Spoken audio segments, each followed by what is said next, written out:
Hi friends, welcome to pantry's cooking. இன்றைக்கி நம்ம வந்து நைட் டின்னர் ரெசிபி தான் பார்க்க போகிறோம். மட்டன் பிரியாணி கேட்டிருந்தாங்க. வாங்க எப்படி செய்கிறதுன்னு பார்த்துடலாம். ரொம்ப சிம்பிள், டேஸ்ட் ஆனால் சூப்பராக இருந்துச்சு.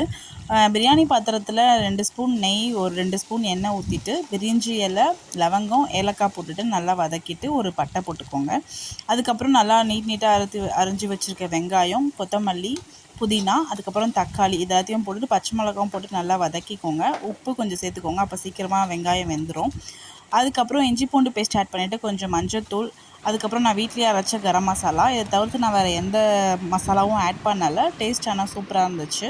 அதுக்கப்புறம் வெறும் மிளகாத்தூள், உப்பு எல்லாத்தையுமே போட்டு நல்லா வந்து வதக்கி விட்டுக்கோங்க. அதுக்கப்புறம் நான் ஒரு குக்கரில் வந்து ஒரு 1/2 கிலோ மட்டன் எடுத்திருந்தேன். அதில் கொஞ்சோண்டு வந்து மஞ்சத்தூளும் இஞ்சி பூண்டும் போட்டுட்டு ஒரு 10 விசில் அடித்து எடுத்துக்கிட்டேன்.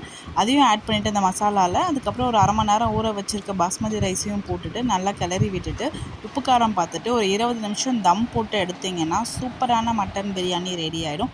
நீங்களும் ட்ரை பண்ணி பாருங்கள். தேங்க்ஸ் ஃபார் வாட்சிங். தேங்க்யூ.